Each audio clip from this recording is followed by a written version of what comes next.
वालेकुम प्यारे बच्चों, कैसे हैं आप सब बच्चों।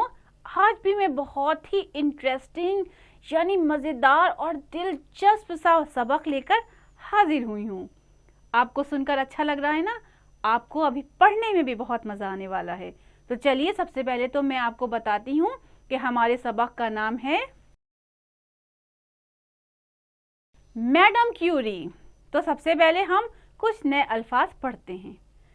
तबीयात, हकीकत, इंतज़ाम, फ्रांसीसी, मशगूल, मजमून, यूरेनियम, लम्हा, मबहूत, नोबेल प्राइज़, रेडियम, आसाइश, आराइश। चलिए अब हम अपने सबक की तरफ आगे बढ़ते हैं। हमारे मुल्क से बहुत दूर पोलैंड नाम का एक मुल्क है। आज से कोई 150 साल पहले पोलैंड के मशहूर शहर वारसा में एक छोटी सी लड़की तिपाई पर खड़ी अपने बाप की अलमारी पे रखी हुई चीजों को उलट पुलट कर बड़ी हैरत से देख रही थी। अलमारी में बोतलें, शीशे की नलकियां, तराजू, छोटे छोटे बल्ले और न जाने कितनी चीजें भरी पड़ी थीं। एक से एक अजीब और एक से एक खूबसूरत। और वो दौड़ी दौड़ी अपने बाप के पास पहुंची और पूछने लगी, अब्बा, इस अलमारी में जो बहुत सी चीजें रखी हैं वो सब क्या हैं? बेटी की बात सुनकर प्यार से थपथपाते हुए उसके बाप ने कहा, इसमें इल्म तबीयात का सामान है।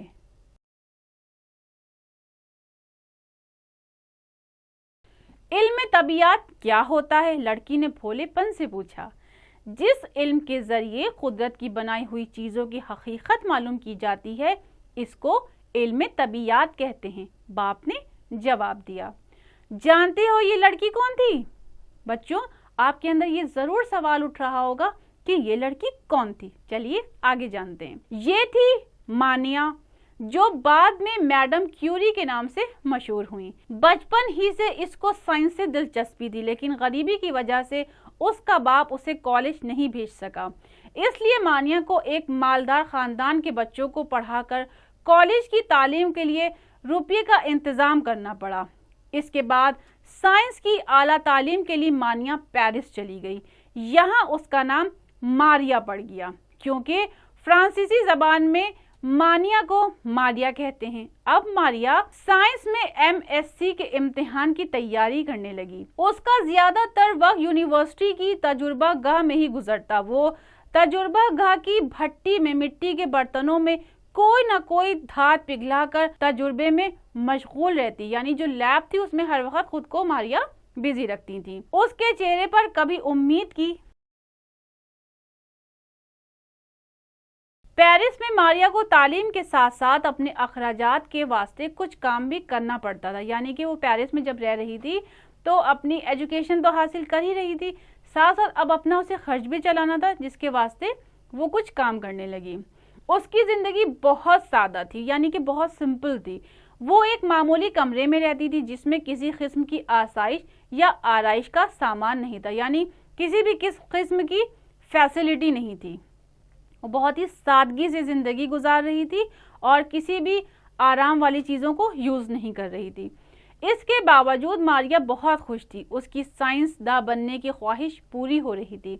उस जमाने में ये सब बातें किसी औरत के लिए बाइसे इज्जत थी।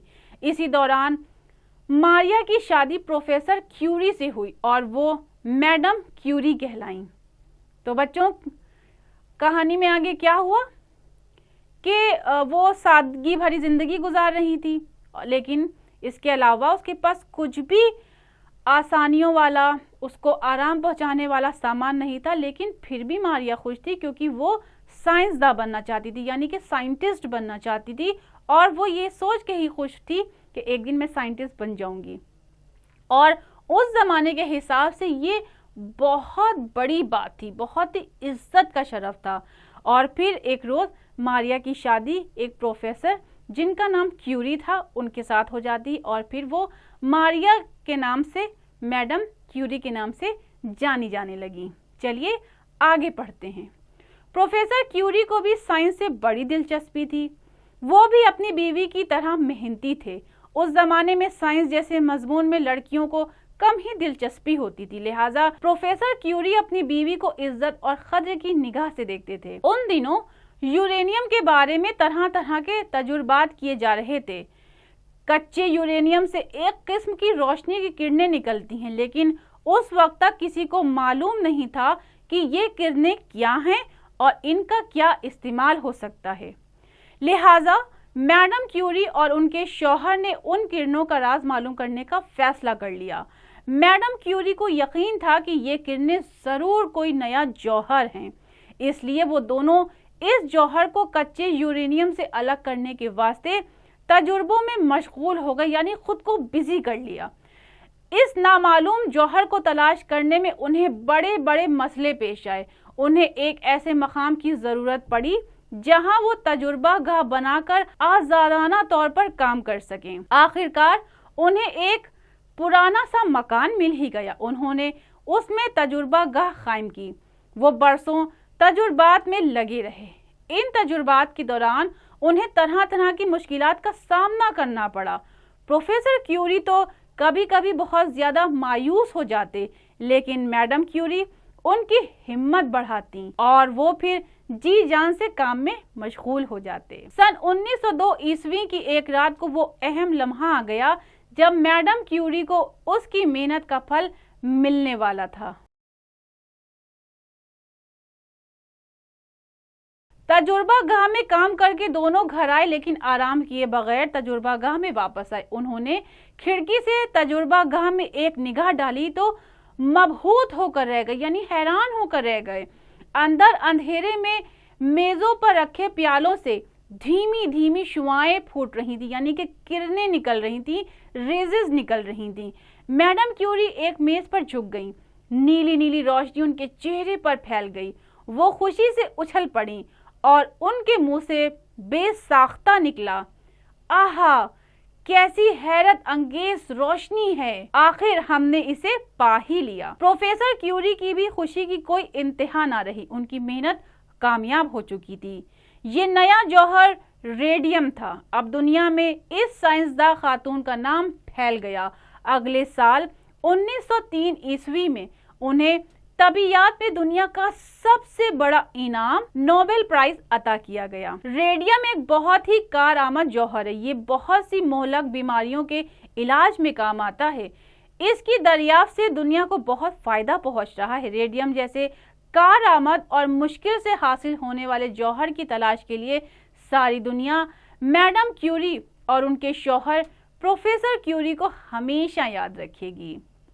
تو بچوں، پوچھنا چاہوں گی کہ آپ کو آج کا یہ سبق کیسا لگا؟ امید کرتی ہوں کہ آپ کو آج کا یہ سبق انٹرسٹنگ اور بڑا ہی اچھا لگا ہوگا۔ بچوں، آئیے اس سبق کے الفاظ اور معنی کی طرف نظر ڈالتے ہیں۔ علم طبیعت یعنی وہ علم جس سے قدرتی چیزوں کے بارے میں ان کی حقیقت معلوم کی جاتی ہے۔ کیمسٹری۔ تجربہ گاہ وہ جگہ جہاں تجربے کیے جاتے ہیں، یعنی کہ لیبوریٹری۔ شعاع یعنی کہ کرن۔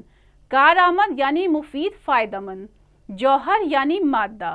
مہلک یعنی ہلاک کرنے والی۔ مبہوت یعنی حیران، ہکا بکا۔ بے ساختہ یعنی ایک دم خود بخود۔ تو بچوں، باقی دی ہوئی ایکسرسائزز آپ کو گھر پر خود سے کرنی ہے اور اس کی پریکٹس اچھے سے کیجیے گا۔